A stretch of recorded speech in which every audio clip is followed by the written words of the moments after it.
அன்பு மாணவ செல்வங்களுக்கு கலாபாரதியின் வாழ்த்துக்கள் கூடி. இப்போ ஒரு சிம்பிள் எக்ஸசைஸ் நம்ம என்ன செய்யலாம் நம்ம பார்க்கலாம். இது ஆக்சுவலாக it is not a mathematical problem. மேத்தமெட்டிக்கலும் செய்யலாம், பட் இட் பிகம்ஸ் லிட்டில் இன்டெகிரேஷனில் சில வித்தைகள் செய்யணும். பெரிய கஷ்டமான ஒன்றுலாம் கிடையாது.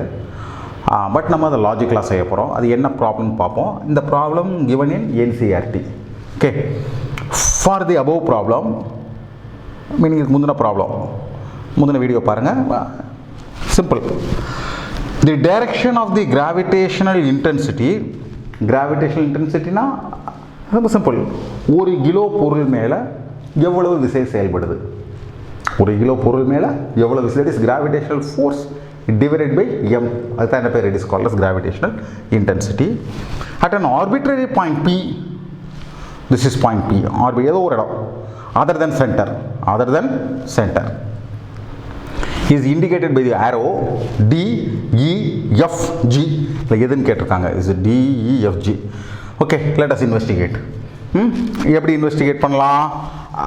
சப்போஸ் இந்த ஷெல் ஹெமிஸ்பெரிக்கல் ஷெல்னால் உங்களுக்கு தெரியும்னு நினைக்கிறேன். ஷெல்னா சம்திங் லைக் கூண்டு இல்லைங்களா?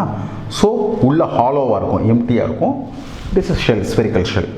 அதை வெட்டிட்டாங்க. So hemispherical. சப்போஸ் அது ஷெல்லாக இருந்து வெளியிலேருந்து கிராவிடேஷனல் ஃபீல்டு எதுவுமே அதை இன்ஃப்ளூயன்ஸ் பண்ணலைன்னா உள்ளே என்ன பொருள் இருந்தாலும் அந்த பொருள் எங்கே இருந்துச்சோ அங்கேயே இருக்கும். ஏன்னா எல்லா இடத்துலையுமே கீழேருந்து செயல்படக்கூடிய ஃபோர்ஸும் மேலேருந்து செயல்படக்கூடிய ஃபோர்ஸ் சமமாக இருக்கும். வலது பக்கமும் இடது பக்கம் சமமாக இருக்கும், தெற்கும் வடக்கும் சமமாக இருக்கும். எல்லா பக்கமும் சம மாதிரிகளாக இருக்கிறதுனால, எல்லா பக்கம் இருக்கக்கூடிய ஃபோர்ஸும் ஈக்குவல் அண்ட் ஆப்போசிட்டாக இருக்கிறதுனால அது உள்ளே அந்த இடத்தில் மிதக்கும். இப்போ கேட்குறாங்க, இந்த இடத்துல கேட்குறாங்க, சப்போஸ் அது இருந்திருந்தா இது மேலே ஃபோர்ஸே இருந்திருக்காது. Intensity become 0. மேலே உள்ள பகுதியை வெட்டி தூக்கி போட்டாச்சு. அப்போ பாருங்கள், திஸ் இஸ் பிளேன். பிள்ளைங்களுக்கு புரியணும், திஸ் இஸ் பிளேன். அந்த பிளேனில் ஜியோட டைரக்ஷன் எப்படி இருக்குது, டியோட டைரக்ஷன் அந்த பிளேன்லேயே ஆப்போசிட்டாக இருக்குது. எஃப் அந்த பிளேன்லேயே தான் இருக்குது. இ கீழே இருக்குது. யோசிச்சு பாருங்கள், மேலே உள்ளதை எடுத்ததுனால ஃபோர்ஸ் அந்த சர்ஃபேஸில் இருக்க முடியாது. சப்போஸ் இப்படி வெட்டியிருந்தால் நம்ம அப்படி யோசிக்க முடியும், அப்படி வெட்டியிருந்தா. ஸோ மேலே உள்ளதை எடுத்ததுனால, மேலே இருக்கக்கூடிய பகுதியை எடுத்ததுனால, அப்போ இந்த தான் இருக்க முடியாது, இதுவாகவும் இருக்க முடியாது, இதுவாகவும், that is everything is on the surface, direction of surface இருக்க முடியாது. இப்போ எப்படி இருக்க முடியும்? ஈயாக தான் இருக்க முடியும். That is understanding.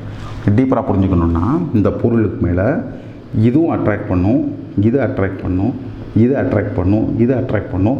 All surface will attract. இந்த பக்கம் உள்ளதெல்லாம் பக்கமாக இருக்குது, it attracts. M into, suppose இங்கே உள்ள மாஸ் டிஎம் சொல்லிட்டிங்கன்னா M into dm into R square. But R is changing. இங்கே ஆர் என்ன ஆயிடுச்சு, அதிகமாகிடுச்சு. But huge surface.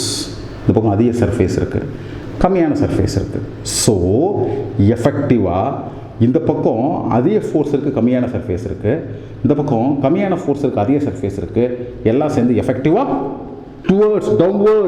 டவுன்வர்ட்ஸாக இருக்கும். இதுதான் பிள்ளைங்களா இது சம்மந்தப்பட்ட அண்டர்ஸ்டாண்டிங். ஸோ ஆன்சர் இஸ் இ. ஆன்சருங்க இருக்குது. So answer is 2.